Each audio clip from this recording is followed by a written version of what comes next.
You're listening to the DC Beer Show. I'm Breeze Galindo. Buckle up, you guys. It's about to get wild.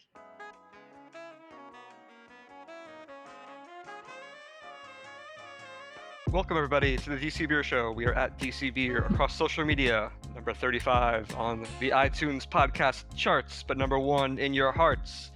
Here with 2 special guests, really 4 special guests, 3 of whom are from Streetcar 82, and 1, Breeze Galindo. Breeze, what are you drinking this evening? I am drinking a table saison from Schilling, and I always butcher, well, not always, but I sometimes butcher the name, and it's called Hemmel. Is this correct, you guys? Help me out if not. Yes. The rare non-lager Schilling. Jordan, what are you drinking this evening?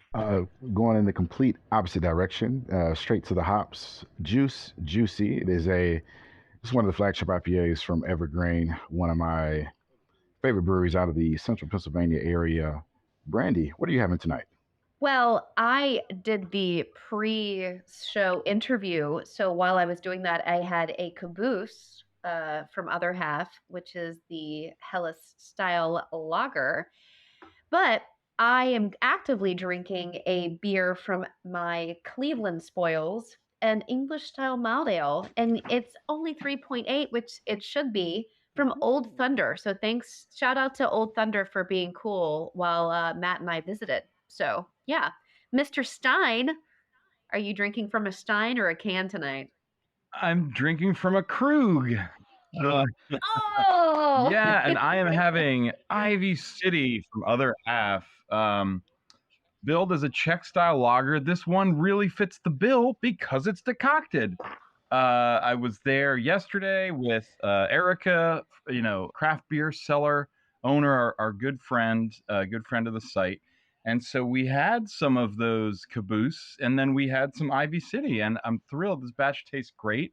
It's probably my favorite to date. It's decocted, so it's a little fuller, a little rounder. It's just firing on all cylinders. so I don't know if our listeners are aware, and it's actually coincidental that two of us are drinking Other Half beers, but Miss Breeze Galindo formerly hails from Other Half, based out of New York. I was very, very fortunate enough to meet this amazing human at the women's panel recently, hosted by Other Half in DC and Erica Craft Beer Cellar. And I immediately, and please don't be angry about what I'm about to say, got a girl crush on Breeze. So I'm so excited to have her on. I'm kind of geeking out. I think we all adore Breeze. So I want Breeze to basically just shoot the shit with us while we're on the show tonight, if that's okay with you guys.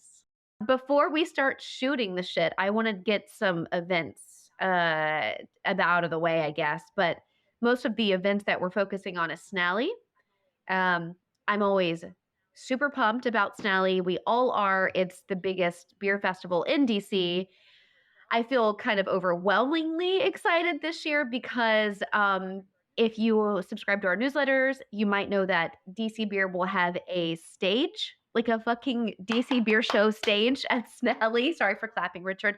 The DC Beer Show will be pretty much live with interviews and panels from some of the visiting breweries. I'm currently curating a panel of women owned breweries to join us on stage. This is where the Women's Brew Culture Club will meet. We are always present at Snally, all of the DC Beer crew, but this year we will be present, like present. There'll be a few other podcasts joining the stage as well during the time, so make sure you check it out and nerd out with us, please. Other than that, huge information. Prepare your livers, everybody. Just you'll be okay. You'll survive. Just drink a lot of water. Do the Pedialyte. Jake and Jordan, what else? What other events we got going on before Snally? Keeping it NRG. So the Snally Fun there starts with Coast to Coast at Church Key on Wednesday the 11th. Coast to Coast meaning they've got Bottle Logic from California, they've got Weldworks from Colorado, they've got Zool from Tennessee, a couple main breweries like Bellwoods. Then 2 different NRG spots are going to do sort of like a competing events. Support Our Shores, which means oysters and guest beers. at Blue Jacket on the 12th. So Blue Jacket beers, some guest beers. Snally is for a good cause. This is Support Our Shores, also for a good cause, a nonprofit organization called Oyster South. And then I've made fun of Halfway Crooks before for being from Atlanta, but jacking a Mobb Deep lyric. And so we're going to have 4 Georgia breweries at Church Key, 4 dope breweries and a Cadillac.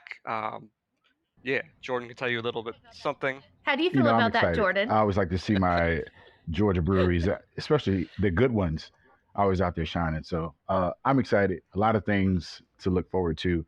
And we're kind of going into the tail end of Oktoberfest because technically it is still upon us. So uh, if your liver wasn't ready, it definitely should get ready or not. And that's perfectly fine. Trust me, I'll probably take it easy the next several weeks. But before we get into everything that's coming for Snallygaster, uh, got some exciting things happening tonight. So this is dropping in on Friday. So tonight you can check out a free beer tasting with Kushwa at Choice Wine and Beer. Definitely check that out. That gets kicked off just in time for happy hour around 4 p.m. tonight. Then we have Rustico. They're still kicking with the Oktoberfest. So if you've been busy with getting back to school and everything else that happens in the fall, that's definitely something to look forward to before Snallygaster takes over DC and the whole DMV area. Then for those nerds out there, there's a murder mystery theme at Atlas. That's actually tomorrow. So definitely check that out. That's something that I think, excuse me, not tomorrow, it's Sunday. Definitely check that out. I'll be looking forward to that because it's not just spooky season, it's all of the suspense and thrillers and all the whodunits out there as well. So a lot of good and fun things to look forward to.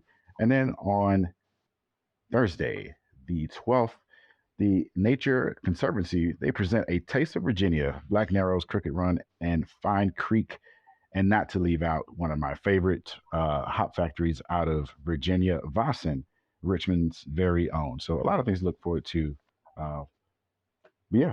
Brie, are any of those events, are you looking forward to any of those? I know it's a lot of things to look forward to, especially uh, in the lager and the light beer wave as we kind of shift dark. Any of those jump out to you? I'm a really big fan of Halfway Crooks. So if anybody has a beef with my boys and trying to talk smack, just know that me and my crew, we went deep. I will call all my cousins out to start something. I won't say what, but we also do love murder mysteries for a specific reason. But I love them and I love the way what they put out all the time. And I love Sean and Euron. I think they're fantastic. They're such great people. And I'm excited to see them out there. Some really big logger person. And I do love murder mysteries. It's kind of my thing. If I have a cold or a flu, I will very much go deep into the YouTubes and just watch how like a murder gets done from like point A, and then I go through all the trial stuff. And then after that, I'll go back to like the investigative part and I'll try to like pause and see like where exactly the person got stabbed or, buried. This is really dark now. So let's just change it up. Let's talk about something else. I love you as a mystery connoisseur. You're like, this was before BBC launched in 2015. So we're talking 1975 to 1985, season 2, episode 15. Like, love it. Love it. But Halfway Crooks is great. And you know what's hilarious about them? They send this Kolsch, which they call like a cold style lot, or what do they call it? Some interesting name for it. And I was talking to Beth and Julie, who own the brew shop. And they were like, we're moving a ton of Farina, the Halfway Crooks Kolsch, which is so funny because the DC metro region for like historically for a long time, historically like the last 20 years, has loved Kolsch. And we've been really lucky to see the Kolsch, the German pills, the Belgian pills, all like on draft, little bit of cans in the district proper, little bit in Virginia. And it's just great to see them have a warm reception in the DC metro. Let's bring in our guests from Streetcar 82. Daniela Reyes and Andrew Fernandez have been the two main faces, super smiley faces from Danny, I see when I visit Streetcar 82. For those of you who may not know, Streetcar 82, located in Hyattsville, Maryland, is 100% deaf-owned and operated brewery, owned by Mark Burke and his wife, Amy.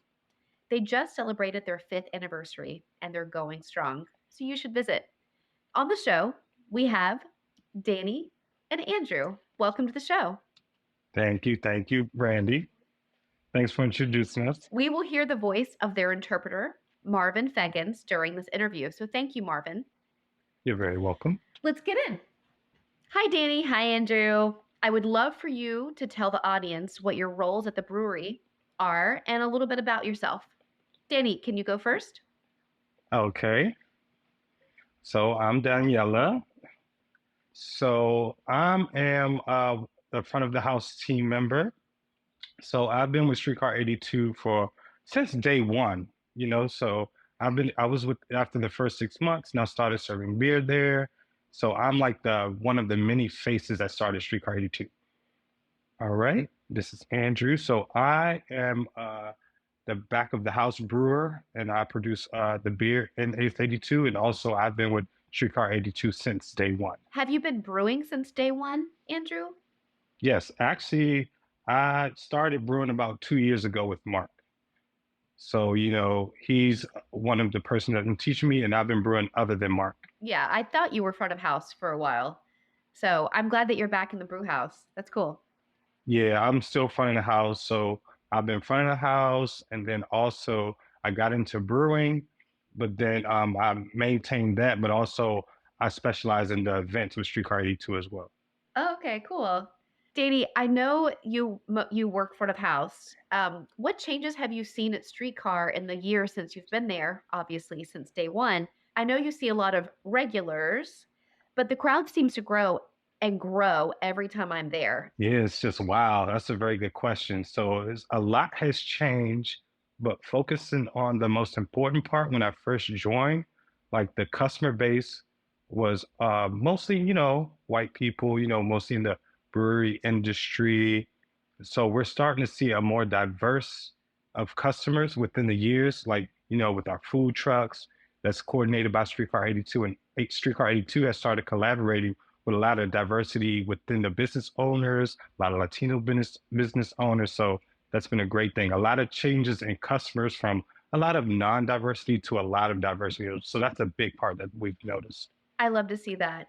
And what about the beer drinking aspect, Andrew? I know that you're brewing now. Do you find that certain beers that you help brew are more popular than others? So for the past few years, I have noticed that our beer has been getting better. So we started brewing a lot of more different beers on tap, from farmhouse ales to saisons to IPAs now. We have the Hefe. So just an array of different beers that we've tried to make. And I've noticed a lot of more customers have navigated towards Streetcar 82. I would agree. And I know that when he first opened, really his strongest beers were his Belgians, like his, more malty forward. But he's really, and I'm hoping a lot of that is also you, Andrew. There's so many different styles that are done beautifully. Like the Colonel, I mean, that's my go-to beer. It's such a beautiful, crisp beer.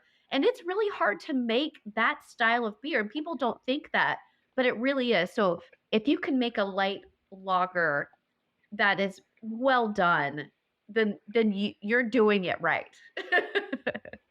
Yes, I agree. Yep, I definitely agree. So Andrew, what inspired you to get into the brewing side? I know that you started front of house, but why did you want to get in and get dirtier? So long story short, I've always wanted to get into the brewing industry, and this was before Streetcar 82 opened. So I didn't know Mark Berg until, a lot of people said, Mark is planning to open up a brewery. So I reached out to him and found out, and I was like, wow.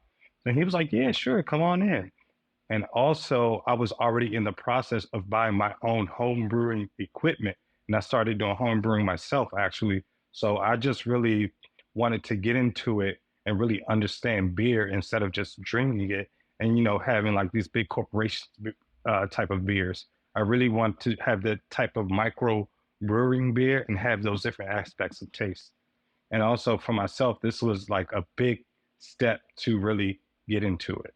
I mean, it's a huge leap because usually when we interview guests who brew, they always start out as home brewing before they start their own brewery or start at another brewery. But you had this opportunity at an actual brewery before you even really started home brewing. So that's kind of the opposite that we usually see, and that's so exciting for you. And I'm sure you're going to learn so much more, and especially with the business side of the industry and not just the beer.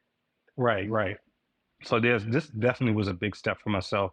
And not only that, as a Latino person, I've always wanted to see the numbers of white people in the industry, and I've always wanted to change that. I wanted to be a part of it. I wanted to add my culture to the brewing industry. So that was something that What does your culture look like in the beer industry? it's something that I really want to change. Like, for example, like most of the times we see a lot of lagers, we see the dark lagers, and I want to add some, Latino flavors because we have one or two breweries out there that add mole to their beers. So that type of spices, those type of flavors, I really want to, get into that side of it, like mole, barrel aged beers, things like that. I really want to get into that and show people like there's so much more to brewing than just what we have out there right now.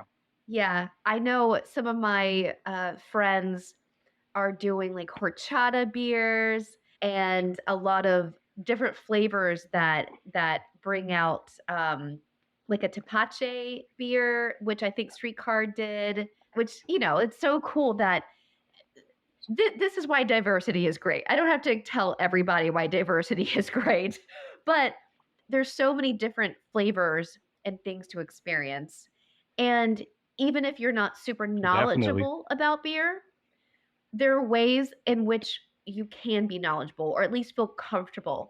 And it's about feeling comfortable in the place that you're drinking because it's all about the experience.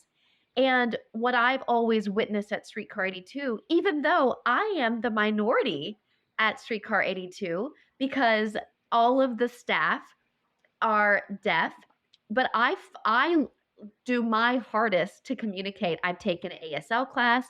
I learn a new sign every single day. That's my goal in life. Not everyone has to do that, but the employees at Streetcar have a large obstacle when it comes to having new customers come in who maybe aren't aware that the staff behind the bar are going to be communicating with you not verbally. I know that you guys get this question a lot, but I think it's important for our listeners to to get your side of how you manage that and how things have changed, because I know that when you first opened, people were a little bit, I don't want to use the word hesitant, but just nervous because they didn't know how to communicate because they were the minority, and it kind of flipped the roles. And I love that. It makes other people want to either try or experience something new. Yes, most definitely. So one thing amazing about Streetcar 82 from day one was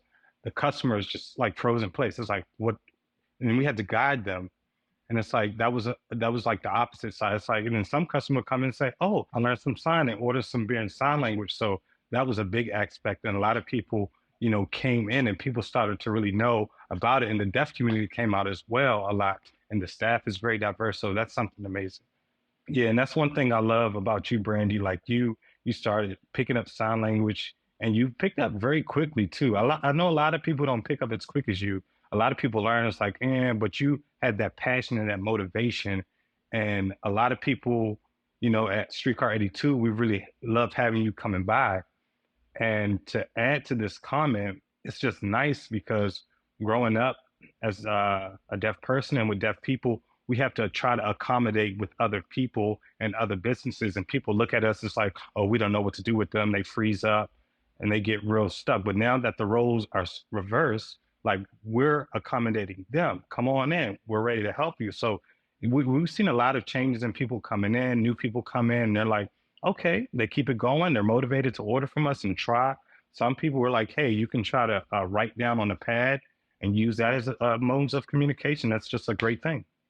Thank you, Andrew, for that answer. And the answer right before that was Danny. We For everybody listening, and for those who may not be able to listen, we will have a transcript of this for our visitors to the site. So I want to ask one more question before we get going. As we honor Hispanic Heritage Month, and as I assume you may know, that the percentage of Hispanic and Latino people in the beer industry is a shockingly low number. Demographically speaking, do you notice this to be representative of the drinking crowd at Streetcar? So honestly, how society can, really show the support of diversity, they can just like try to support people, not just take their flavors and take their cultures. Like, yeah, we're celebrating Hispanic Heritage Month, but we don't have any Latino business owner or Latino workers. So it's like, let's try to do that. Let's do something different. That's a big part. Bring Latinos and Hispanic people to work with them, and they will also bring their customers and their culture as well. So that's a big part of it. That was a great answer. I love that answer. Thank you. Danny, tell everybody about your side business. I don't want to ruin it, but yeah, tell everybody. It's great. Oh my God, yes, I'm so excited to share. Thank you. So my business name is Raina's Dog Treats. So yes, I do make and sell dog treats, and it's also with minimal ingredients. It's only 4 ingredients. So the main ingredients are spent grains that I use. So I do use those spent grains and make those dog treats. And believe it or not, the dogs go crazy for it. Like I make them really small in really small batches. So I'm just a solo business owner. So that's what I do. And the plan is to end my official LLC process, and then I'm gonna get the ball rolling and go bigger. I know that when you've made your small batches, they sell like hotcakes, as they would say. I'm very excited. It's just an amazing growth coming forward. It's a long road coming. Thank you. Well, everyone, you have heard the voice of Marvin, but I want everyone to go visit Streetcar 82 in Hyattsville. It is a lovely place. Mark and Amy and the whole staff. It's just such a warm place when you walk in. Yes, it's family owned, but all the staff is part of family too. Like everybody hangs out, and it's just so welcoming and inviting. And they have live music, they have all kinds of events all the time. And if you can find the ASL classes, please sign up for that and learn something new. It was awesome. Thank you, Danielle, or Danny. I call her Danny. She goes by Danny. And Andrew, for being on the DC Beer Show. And Thank you. I adore all of you, and just thanks for being you. So thank you. It was an honor to be a part of this opportunity. Thank you so much again. Anytime. I love you guys. I want to know what's going on with Breeze. Because, like, it's not every day or every episode we get to have Breeze on. Breeze, what's been going on with you? Well, my last day at Other Half was on September 28th. I was there for 4 years, and my last year I was the lead brewer. And then there was just like this part where I kind of really felt like it was time to move on, to kind of have more growth in the industry. And I very much, let's put it this way. If I would have gone to another brewery somewhere in like Kansas or Ohio or any of those breweries 4 years ago, I can tell you right now, I wouldn't have never been at this point, at this level of my career in terms of success. So there's really something to look at where a brand like Other Half can very much help your career grow. Now, at the same time, it's kind of like a give and take, or like a 50-50 kind of relationship situation where now that you are in this space, what else can you do while you have this platform? So with that, I became a board member for the Michael Jackson Foundation, which is a nonprofit organization that benefits the BIPOC community in brewing and distilling. And within that foundation, I also started the mentorship program, which also allows a level of support, not only for those who have received scholarships, but also those who are going through the application process, maybe didn't get the scholarship the first time around, but we're there to very much pair them up with other brewery owners or head brewers or leaders in the industry that can maintain that steady rise to success and make sure that their career is solid, right? Which is fantastic. Within that, I also started Luminary Voices, which is a traveling forum. I started that with Amanda McLam from Resident Culture. So she and we coordinate being able to have this forum where we can go to any brewery or any festival to be able to talk about whatever topics that festival or said brewery would like to discuss. So for example, just recently I was at Oktoberfest by Schilling, and I was invited out there to have a Luminary Voices there, and our topic was mental health. And it was extremely important to really touch on mental health because it doesn't only affect women in the industry, but also affects men in the industry as well. So it was really great to have those discussions there, but also see how many people in that room just resonated with the discussions and the topics. These conversations don't have to be really cringeworthy or cringeworthy at all or uncomfortable. These conversations can just bring awareness in a sense of like, oh, I didn't know you guys were also going through that too, because also me. And then having those amazing discussions after the fact. So I really love that about Luminary Voices.